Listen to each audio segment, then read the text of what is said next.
Good afternoon, everybody. Welcome to the Mountaineer Locker Room, then and now, voice of college football WVU pregame show.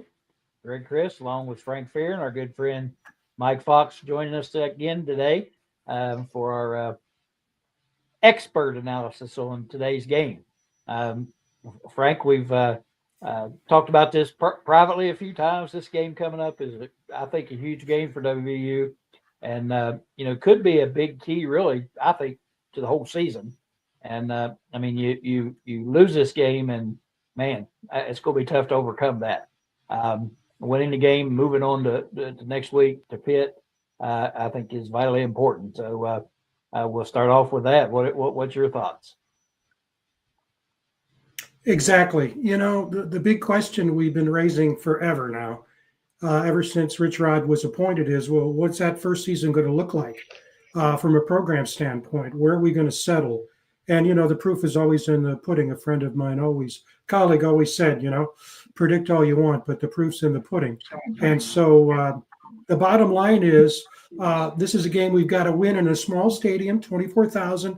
There'll be a lot of Mountaineers there, no question about it. But we saw good things last week. The defense, I was particularly impressed. We talked about this. I think I can use the pronoun we were impressed with that defense, the defensive line. Mike talked a lot about that. Backside looked good. We sustained long drives. We've got depth in the quarterback room.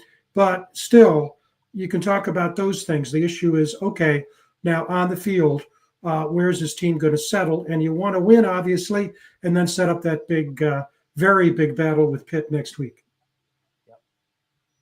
Yep, I agree. I'm watching Pitt right now, and I've come to the conclusion that maybe they should play their home games in Athens because they could probably fill half the Athens stadium with all the crowd that they get, and they're 15,000 strong there at Heinz Field. But anyway, and they're struggling with Central Michigan, by the way. And anyway, yeah, you're right. And I think when you look at the schedule, it's a game that you think you should win. Of course, going on the road's never easy. I don't care where you're going to play; it's never easy. And this is going to be those guys. It's going to be their Super Bowl big game. Talked the other night about, I think Quincy Wilson talked about it. The fact that they played Rutgers, WVU, and then Ohio State, and I didn't totally agree with it. That they probably looked at the WVU game as one that they possibly could win. Out of those three, I would think they'd probably look at Rutgers and think that would be the one that they could win out of those three, and they almost did. So it's just a game where you just got to take care of your business. You got to go in and do what you do, and play like you're supposed to play, and dominate at the line of scrimmage and on both sides, and win the game. And just go there and take care of business. Mike, get you in here and get your thoughts. And before I've got phones, Mike, I know there's a little bit of a delay, so he'll start talking. So give him a chance.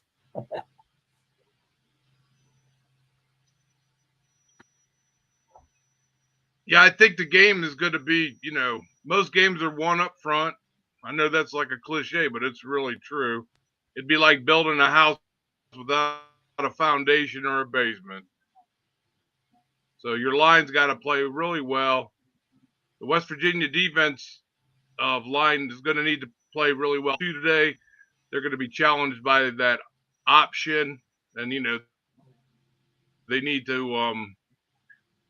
hit the dive man, they need to hit the pitch man, and they need to hit the quarterback, and they need to hit off and hard to cause a couple turnovers. So that's what I think could happen if they attack the dive, the pitch, and the quarterback in that option. I wouldn't even give them the opportunity to get that started. I think they ought to attack it like that, and they'll spit the seed. They'll spit it out. Our offense needs to get more push on the D line today, and I think they can do that. I think that it'd be a good game for them to really work on their run game, and obviously they can mix in their pass as well. But I think it'd be a good day for West Virginia ground game on offense, and I think the defense will keep rising to the occasion. They played pretty well last week, and they played through the whole game really well. And let's just hope that continues this week. Yep, totally agreed. I think looking at the weather down there, is going to be a little bit of rain. I don't think it's supposed to be anything bad, so it shouldn't have a big impact on the game.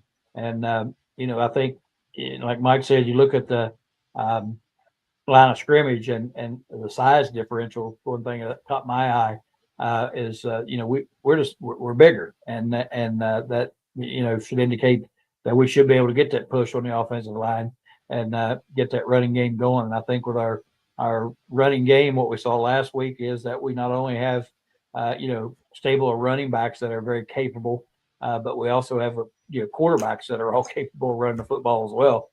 So it gives you that added dimension back there. So I think, I think the offense will be fine. Defensively, again, we got to, of course, contain Navarro. And he's a dual threat guy, throws it, runs it very well. So they got to contain him, and I think the defense will be fine. Just watching, when you look back at the Rutgers game, they pretty much shut them out in the first half. Rutgers did, and I know they made halftime adjustments. I get that, but Rutgers dominated that first half. I think they were up 31-7, something like that. End up 34-31. They gave up a bunch in the second half. But, I think as long as we contain him, our defense is going to be fine. Frank, you want to go ahead and point out some of these individual players that we'll be looking at today? Well, your analysis is right on. There's no question that this Parker Navarro at the quarterback slot, he's the guy that makes it go exactly as Mike talked about. He's dual threat. He had as many yards on the ground basically as he had in the air. And so he was their leading rusher as well, obviously, as their passer. And Ohio had 400 yards last week. So that's really critical. So if you were to ask me, what's the one thing you have to do? It's like what the Bulls were with Michael Jordan. As Jordan goes, the Bulls go. It's Parker Navarro, transfer from UCF, as the guy that stirs the drink for Ohio. So last week, Mike, the defensive line put a lot of pressure on the Robert Morris quarterback. He didn't have a lot of time. Will they be able to do that against Ohio? I think is the big question.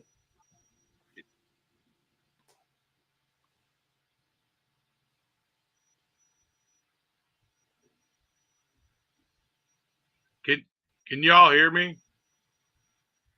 Yep. Yeah.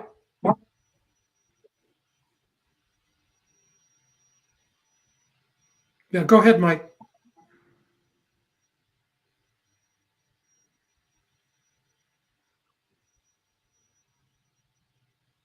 Can you all hear me?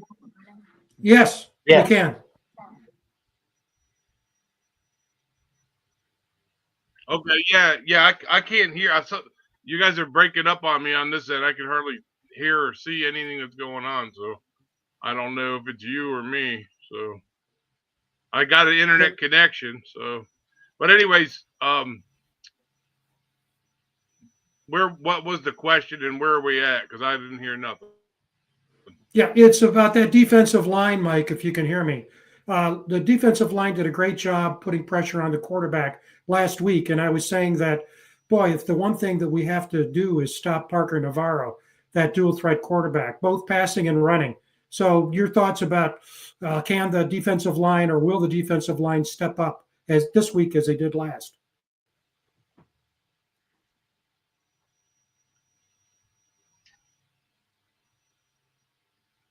Well, yeah.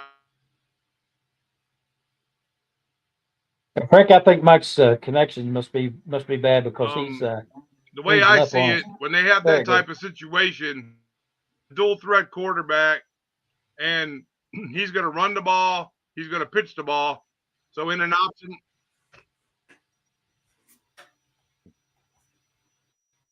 yeah, he's having trouble there.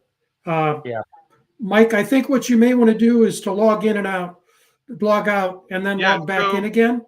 Can you hear me now? Yeah. Okay. Yeah.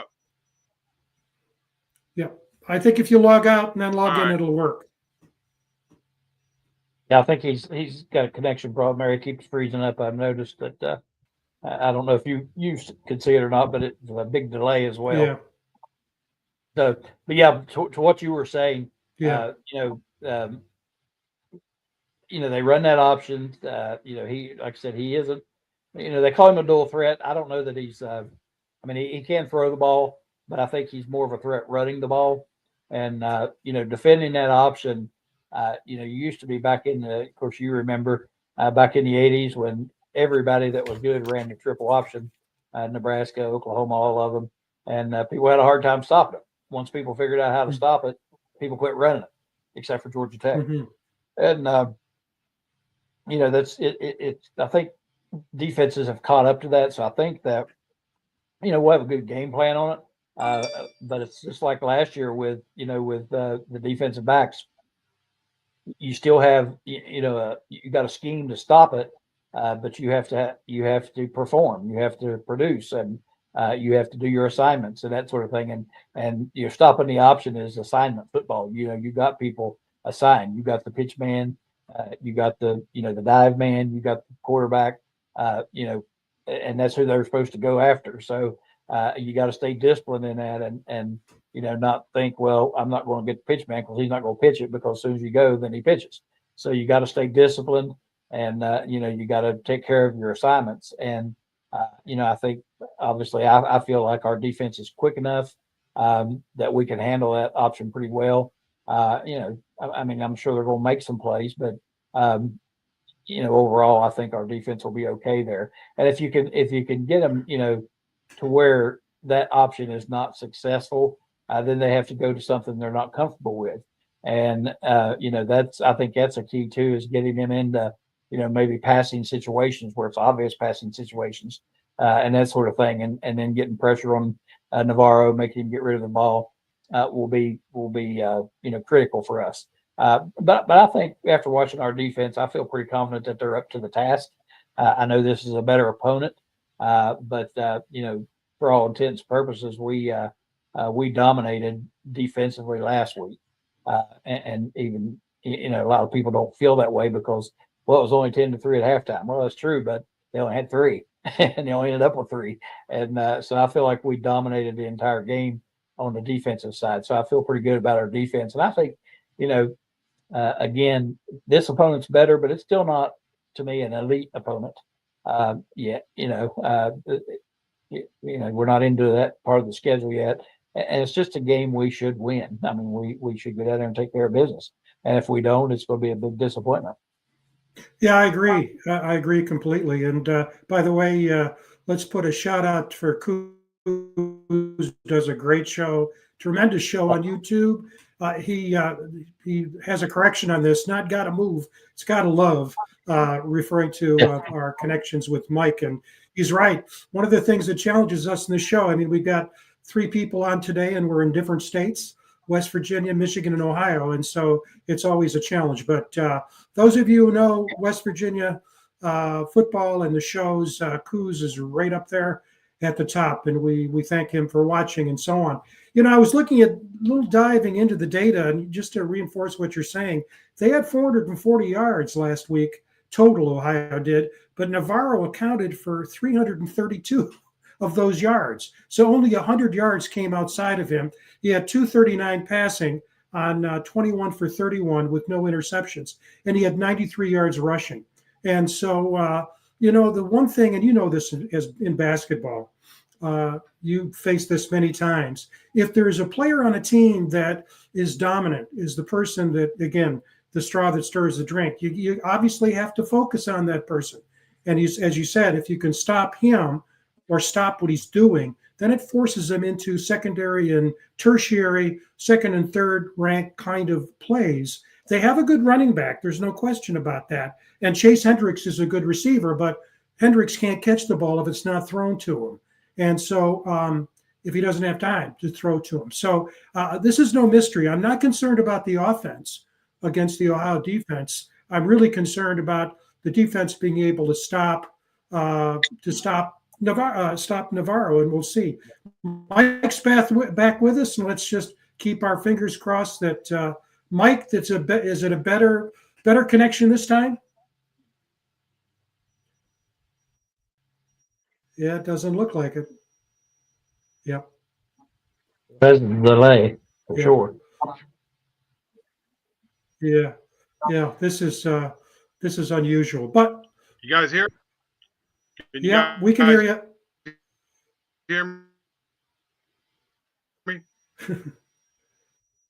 Still breaking up. Yeah, still breaking up, Mike. Yeah, going back to the line and the option quarterback.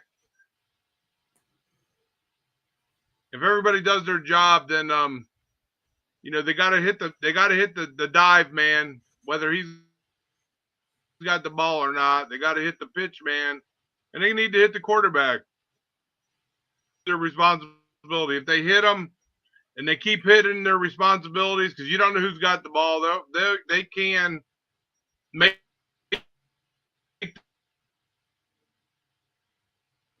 Yeah.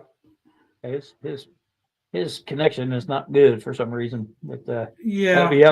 What he was saying there, if you look back, if you watch the Rutgers game, Rutgers hardly ever hit him. they couldn't get to it. They couldn't get a pass rush. And then when he ran the option, he was always getting, beyond the line of scrimmage before anybody could get a hold of him.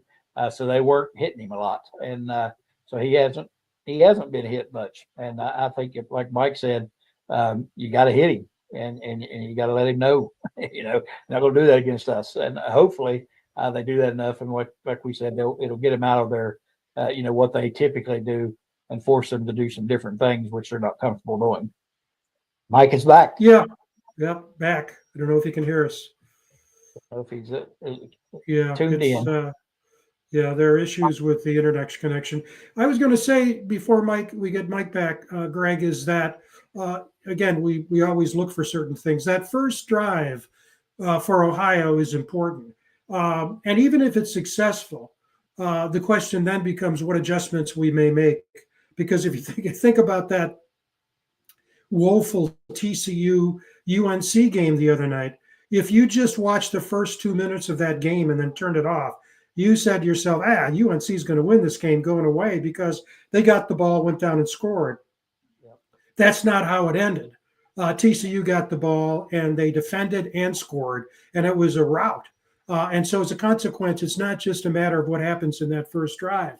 It's the adjustments that are made after the first drive. So, and having been a coach, that one of the things that Ohio is going to do is to get that crowd in the game and to stay in the game. And so I think you're going to see sort of a Katie bar the door first time when Ohio gets it and gets the ball and goes on offense. And I think one of the things the Mountaineers have going for is they're probably going to be high as a kite coming out. And that's always difficult to sustain that emotionalism, particularly if the opposition has a first good drive or makes a stop on the first series. So I think that first series for both teams is always important. But I think in this game, I think it's going to be really important to watch. And then the adjustments that are made or not made as a result of those first two drives.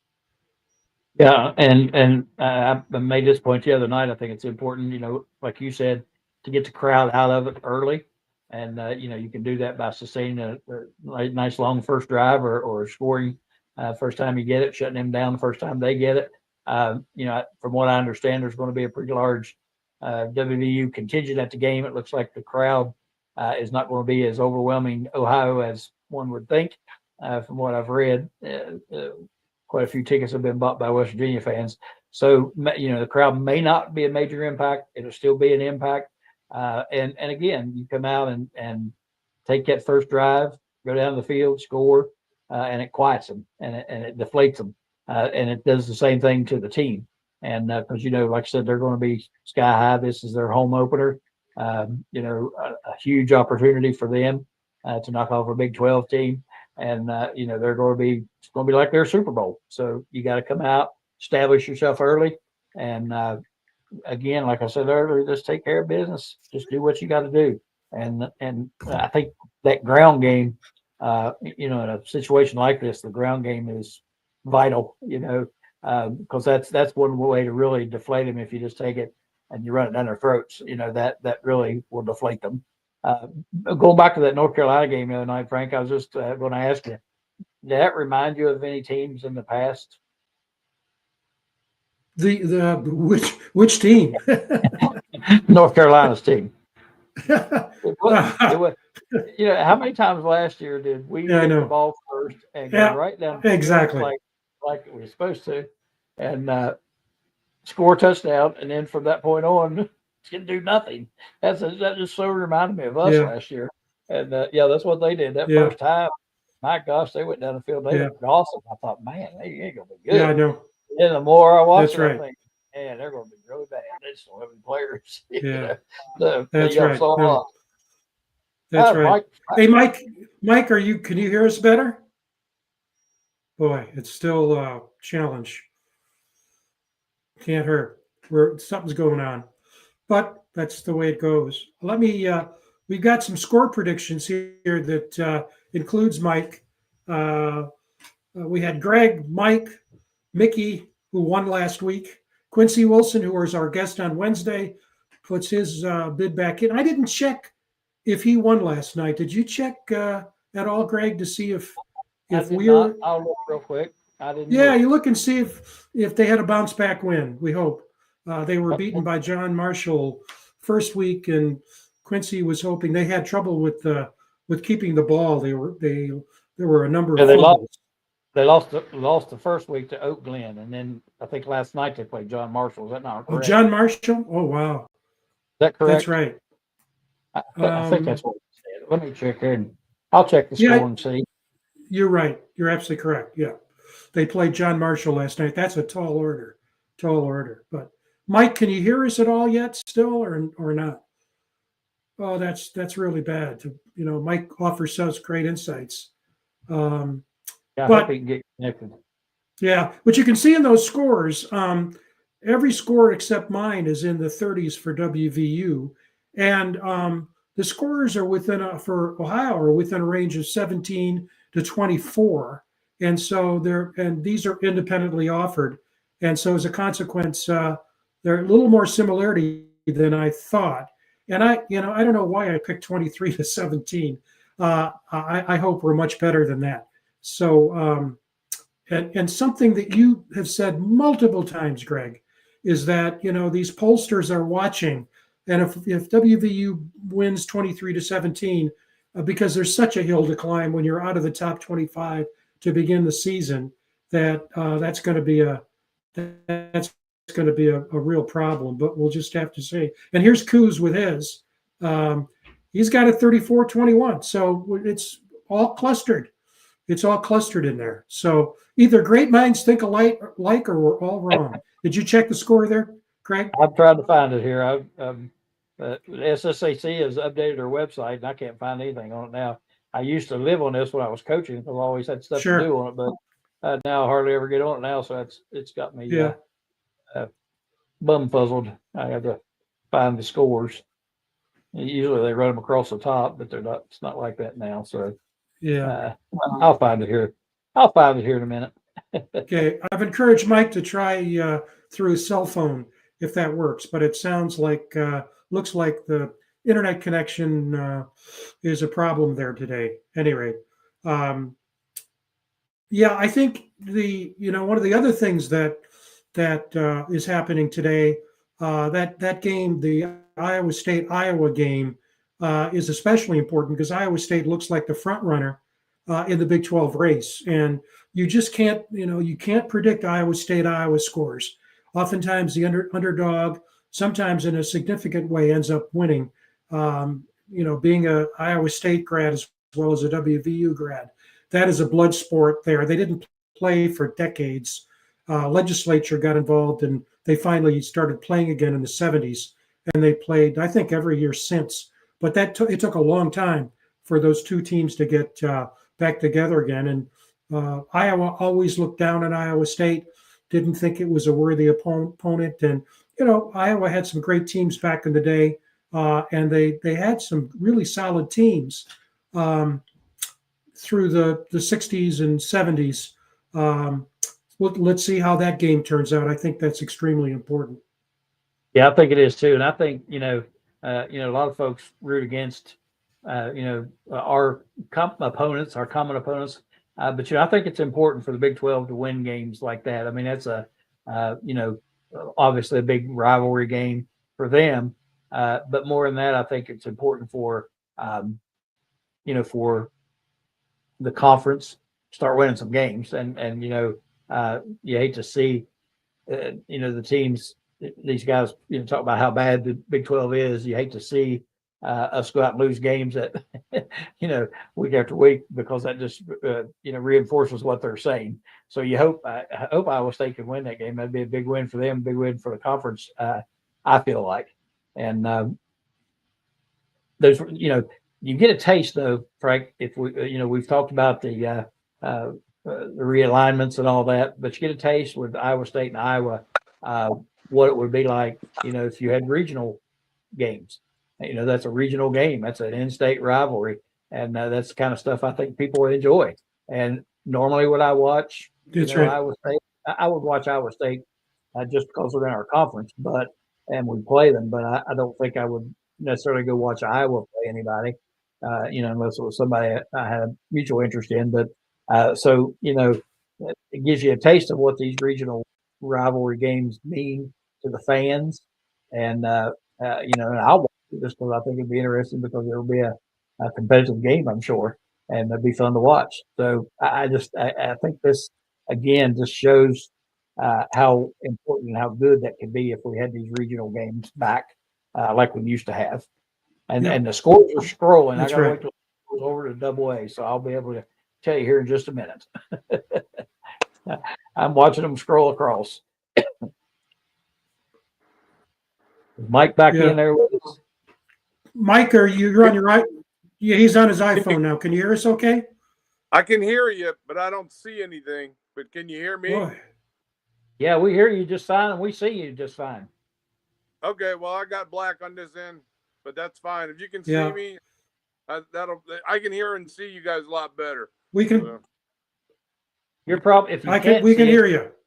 yeah, and if you can't see us, you're probably the better for that as well, because you really don't want to see us.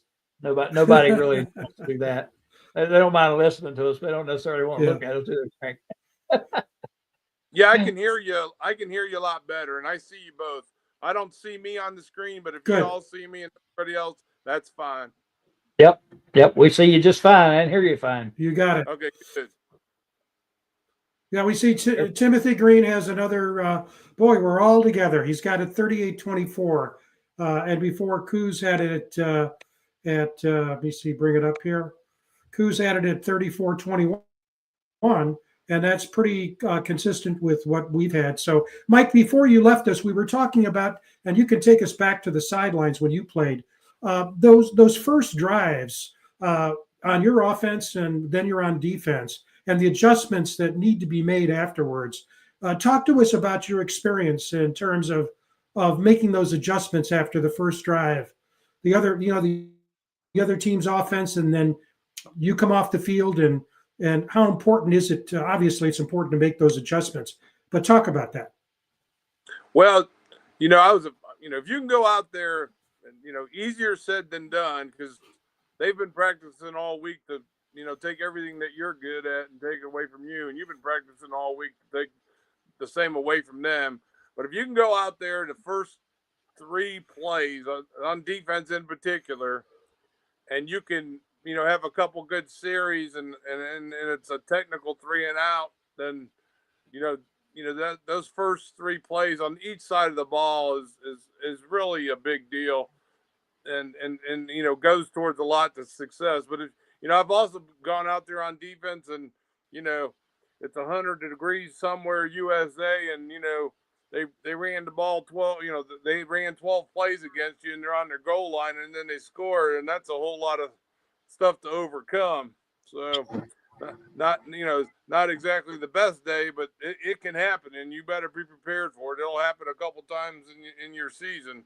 So same thing on offense. Offenses, they can go out there and get rolling, or they can get out there and they can 3 and out at 2. But the first couple plays, the first 3 plays mostly gets everybody confident in whatever direction they're going.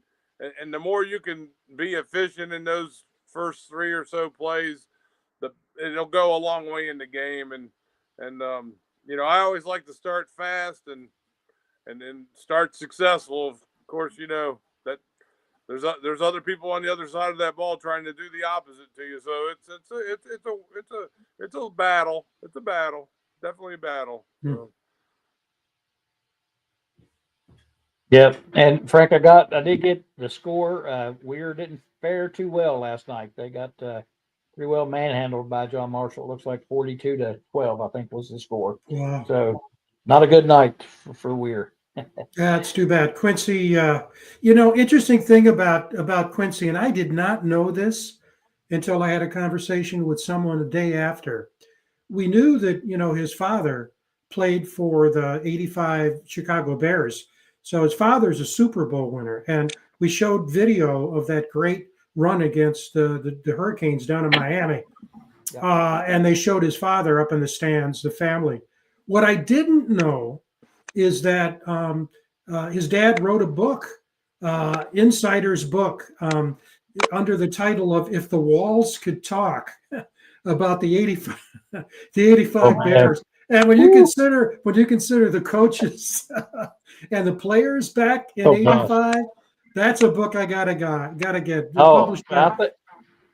I wish I'd known about that. I gotta get that book too. That'd be because again, we're old enough to remember those guys. Man, what a show that was! It was something every week with McMahon and some of those defensive guys who were just out there. It was a crazy bunch. Refrigerator Perry and so on. Yeah, you can buy it at Triumph Books out of Chicago. Published it, and it's available everywhere. If the walls could talk. Well, it's good talk. I'll have to get a look at that because that'll be entertaining. You think back on that team, if you remember the Super Bowl Shuffle, they did that video with all of them on there dancing and singing made up a song about the Super Bowl Shuffle and that kind of stuff. They were just a different breed. And I think they got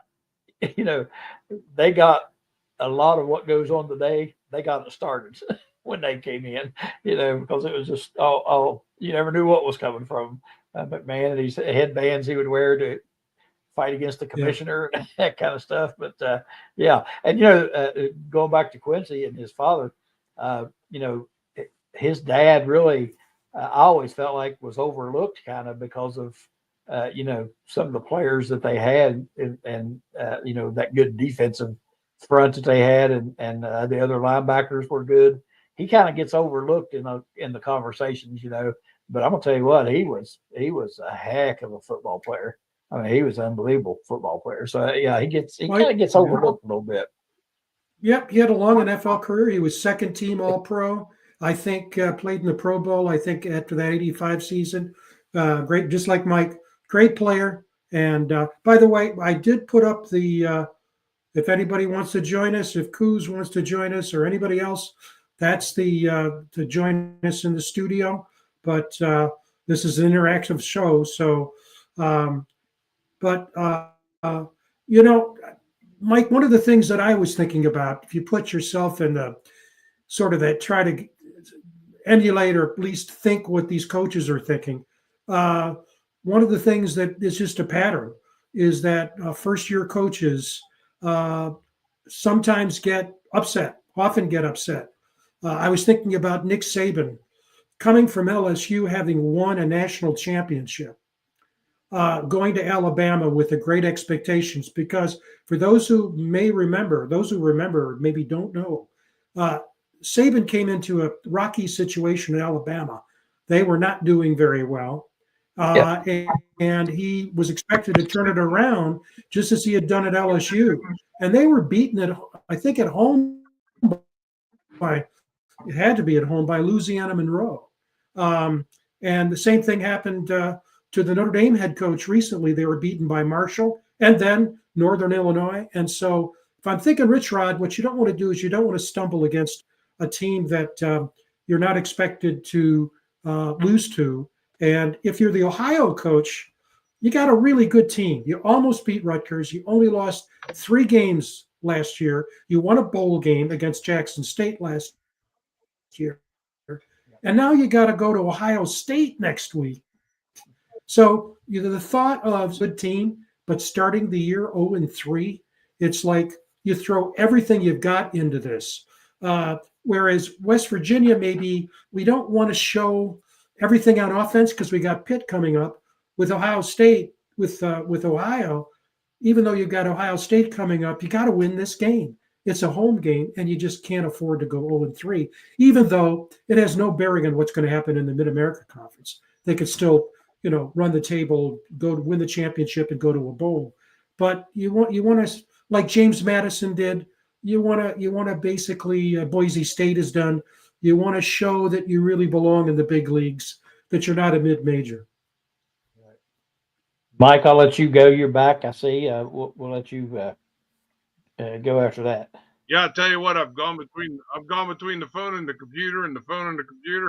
So, anyways, sounds like we got. I don't know if it makes any difference. So, but this is the I don't know why. See you and hear you. Yeah, you're good. Yeah, you're good now. Yeah. Okay. Cool. Yeah. I mean, we're this will be a big game for West Virginia. It's Ohio University. There's a lot of similarities to where all these people are from. They're trying to have a season, and we're trying to begin a new era with West Virginia football again. So I foresee things. I see West Virginia winning today. It's just another step up the ladder, and we got to get there. We got to get there, and we got to show them who's in charge and take control of the game. So that's it'll be done up front. I like the way our D-backs played last week. They was able to do man coverage and do that pretty well. There was some 3rd and longs, and we didn't let them convert. So I'd like to see a whole lot more of that this week as well. And I'd like to see our offense just get more push on that defense. Hopefully their defense is as porous as it looks like, and maybe it's another good day to work on the running game, and I just want them to take charge in the first half as well. And don't forget special teams. Everybody, we talk offense, we talk defense, but we got to have special teams, and that's a third, and a third. So it's bigger than you think because most games are won and lost by 3 points or less, especially good games. So that's where that's at. Yep, agreed. And Frank, to your point about the coaches, yeah, that happens. That stuff happens, and I know coaches warn against it. I don't think it's the coach's fault necessarily. Like with Saban, if it was his fault that they lost the first one to Louisiana Monroe, then it's his fault that they won 14 national championships or whatever it was. So, I don't know. The coaches, I'm sure Coach Rodriguez is taking this game just as serious as they would any game in preparation. I'm sure they've done their due diligence as, watching tape and figuring out how to stop certain things and be prepared for certain things. I'm sure they got a good game plan in place. Again, it just all comes down to execution. You got to execute the game plan. And it's just like with the option play. It's just like Mike said, you gotta execute that plan. You got to hit the dive man. You got to hit the quarterback, and you got to hit the pitch man. It's assignment football. Somebody has those assignments, and you gotta produce and make sure that you're executing like the plan says. And I think again, as long as we do that, I think we're going to be okay.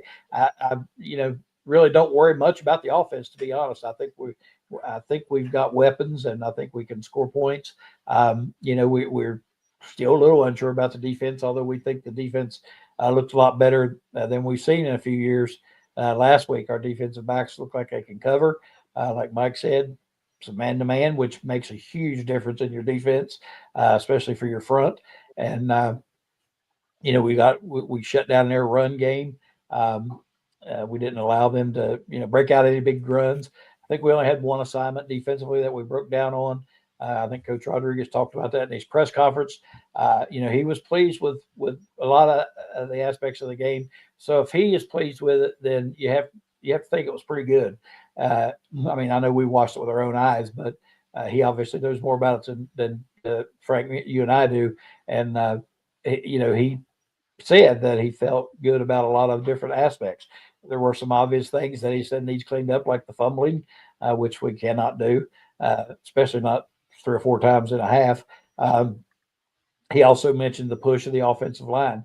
He said he thought they played hard. They were physical. He said, I just didn't think we always got the push that we needed, and we're going to work on that. We need to get that better. So, there were a few things that he mentioned that we've talked about that he wants to improve upon. And I'm sure, like I said, he'll have the plan, and this game will not be taken lightly by any of the coaches. I'll guarantee you that. Mm-hmm. By the way, I just looked at the weather report, and it looks like mid-60s through the game. Wind 10 miles an hour or less. No rain in the forecast. So going back to your point, and Timothy referred to it, Mike, in terms of the special teams. Let me put this up here first. That we got to get the ball. I've been harping on this.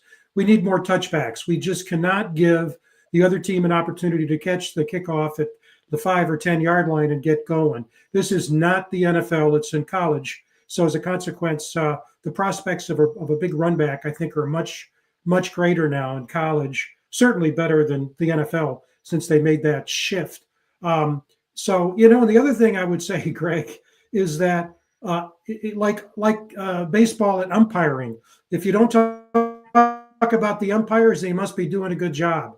When was the last time we've spoken less about the quarterback than this year with Nico? There's a lot of confidence in him, a lot of maturity. You could tell he did a good job. And obviously, he's no Garrett Green on the ground, but he acquitted himself really well last week. He showed he can have some moves, move the ball on the ground, not just by the air. And also with the backup quarterbacks, you've got some variability there. So, but the special teams, it's really important for Ethan Head to get that ball in the end zone for a touchback. We've got to continue to look good on place kicking. And as we said Wednesday, you got to expect Oliver Straw to come back and have a good punting game, because the game against Robert Morris was, to put it mildly, was not a vintage Straw punting exercise. Yeah, he struggled. You can see that, and said I think his last punt is that 33 yards. I think it went, and just shanked it basically. So yeah, you expect him to be fine. But I agree with you on the kickoffs. Hopefully he's capable of kicking it in the end zone. I don't know if he is or not. I don't know. Again, the coaches have their strategies on that, what they like to do. We covered very well on those kickoffs. Even though we didn't get him out of the end zone, we did cover him well, which is something that we didn't do last year. But yeah, you'd like to see that thing get in the end zone. It'd be more comforting. And he was, pretty solid everywhere else. So those special teams are important. And if you don't kick it in the end zone, you got to make sure you got the guys covered, and don't let them break off on those big runs. Because we saw last year. We talked about this. We saw last year how demoralizing it is, to give up run backs like that against Baylor. We just kept doing it, and it just deflates everybody. So, it's an important aspect of the game, no question about it. 1/3 of it, like Mike said, and but I feel pretty good about that too. I think that it looks like our special teams are a little more solid than they have been. I'll say that, or especially our coverage. So hopefully it's better, look better. Hopefully it is. Yeah, it's a Here's chance the score for of that game we talked about. That's right.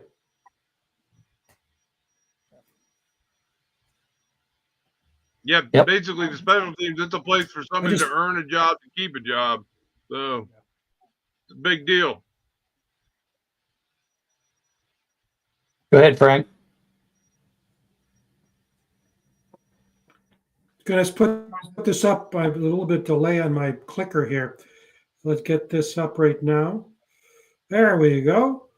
Oh boy, try it again. For some reason, it wants to go off. Okay, there we go. Yeah, leave no doubt. That's the short and sweet, huh? Short and sweet. Yeah. Yep. Just take care of business. Yeah, that's what we got to do. So before we start to run out, I have to keep laying up here so I can see. But we've got about a little less 15 minutes left. We'll go ahead and talk about our keys to the game.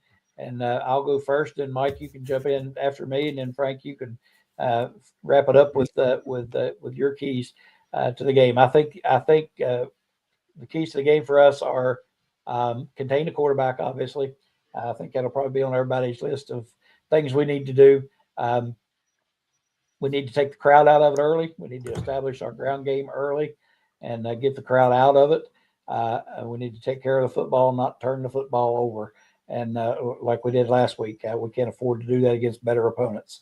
And I think if we do all those things, I think the defense is going to be fine. I think we can score points against these guys, but we can't make a lot of mistakes. We can't fumble the football, throw interceptions, that sort of thing.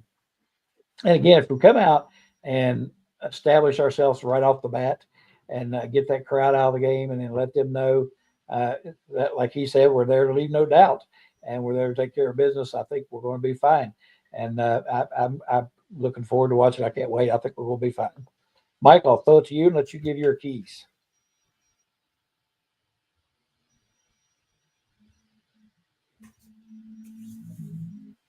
Mike may have frozen up. Either that or he's just so confident. I'm back. Can you hear me? Yep.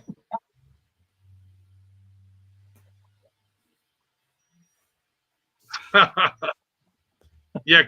Keys of the game for me are, ball security. Number one, we can't give them the ball back at any point. So they need to secure the ball. They need to have great surge and push on the offensive line.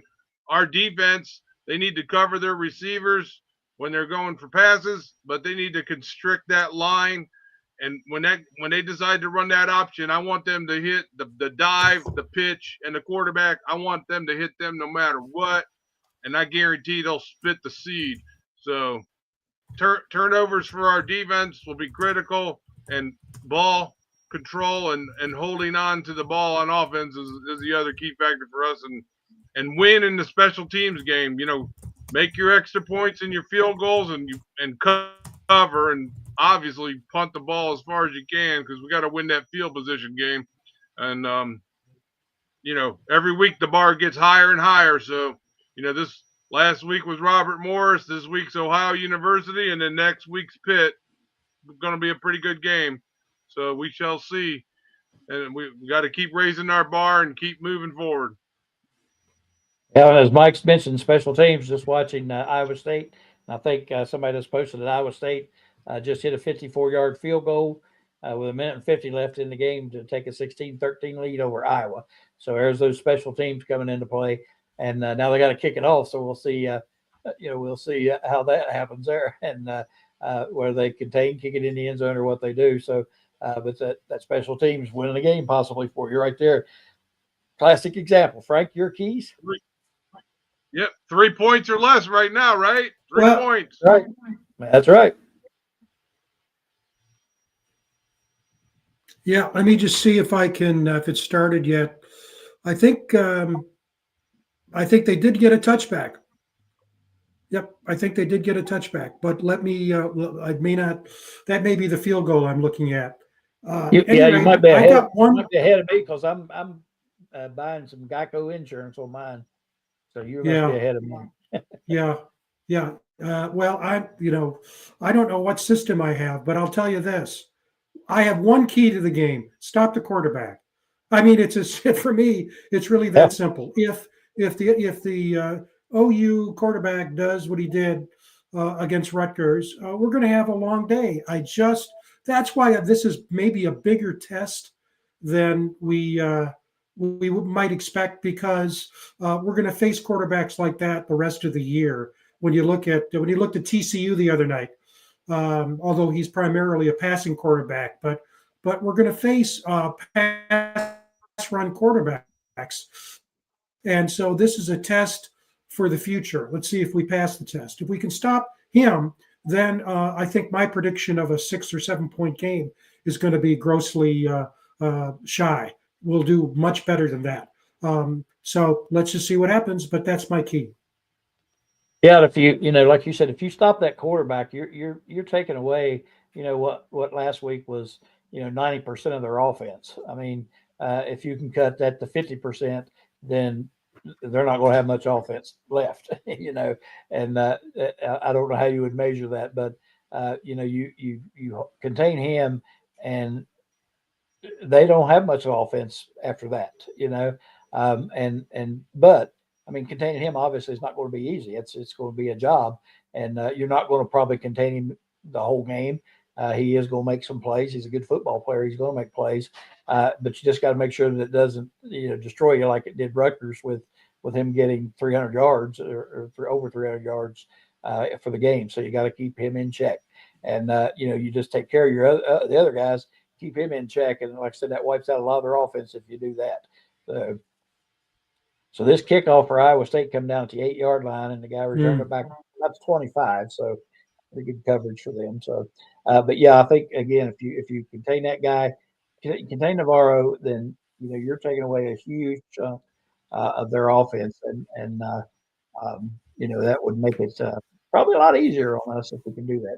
Now I think we'll be okay with that. I really do. I just think we got a little bit more speed than what we're used to seeing on our side of the ball on defense. Our defensive line looks pretty skilled, and big guys, pretty agile. So I think we'll be able to get some pressure on him, and I think we'll be able to contain him with our linebackers and defensive ends. So, yeah, I think that's a huge key. I think you're right.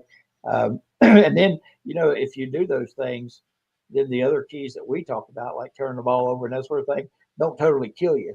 If you're containing him and dominating him on the line of scrimmage, and you do have turnover or two, it's not going to wipe you out like it might if you're not containing him. So I think you're right there as far as that's concerned. That your key makes the other keys mute, or moot, I should say, not mute, moot. So, Mike, any final thoughts? Yeah, I'm right down the line with you. Just let's go out there, play good basic football. Let's definitely lay hits on the quarterback, the pitch man, and the dive man. And I mean, hit them hard so they can feel it, and they will spit the ball up, and we will get points off of some turnovers on defense today. So, and then offense just needs to, hold on to the ball and become the road graders that they need to be for this season, because this is just another, notch up from last week, and we're just going to keep getting it notched up every week. So everybody keeps getting better. So we got to keep getting better too. So that's where we're at. Yep, Frank, I'll let you give your final thoughts on the game, and then if you want to go ahead and mention our guest for Wednesday and also the post-game show. Sure. Well, as I said at the beginning, and I think we pretty much said the same thing, this is a program game. It will tell us a lot about the state of the program. And, I think there's the head and heart thing here. I think the heart wants Rich Rod to come in and do what he did at the end of his time, toward the end of his time at West Virginia, not necessarily the first season, the first time. That's the heart. The head says it's always dicey, particularly in the current circumstances with the portal coming in to a situation and getting success. But as we all know, IU did it. Indiana did it last year with Cignetti coming from James Madison. And so this is a program game. What you want to see is strength, and WVU flexing that strength, coming in as the favorite and winning it. And it looks like Iowa could not. Yep, they turned it over. Iowa State has the ball right, Greg, on the 19. It looks like. So yep, they got 49 seconds. They just got to kneel it down because Iowa State looks like Iowa's out of timeouts, I believe. So they just have to kneel it. 3 points or less. 2 Yeah, points or yeah, less. yeah. There's that special teams coming through. Yep. 54-yard field goal. Yeah, that's right. Yeah. Yeah, Timothy, you said it well. Well, let's go Mountaineers. Thanks. That's right. Despite the technology issues, we Yep. always try to do our best. And as Greg said, let me put up here. We're very, very pleased. We had Quincy Wilson last week, great running back, and next week we hope to have issues at my end, people, and that may be contributing to. I want to put up Dwayne Woods. Come on. It came up on our end. Doesn't want to go up there. It came up. Doesn't want to go up. There it is. Did it? Okay, let me try again. It's not coming up. There we go. Yeah, it's showing up. There it is. Yeah. And I'm connected to this is Dwayne Woods, great Dwayne Woods, who is from Princeton, West Virginia, who was a great running back, 2,100 yards, Peach Bowl champion. He's going to be with us next Wednesday at 7 o'clock, and we hope to see you then. And then let me put another one up here. Let's see if this is going to show. We've got our post-game show coming up. There it is. The post-game live show 30 minutes after the game today. We hope to have our technology issues fixed, but of course we can't fix them.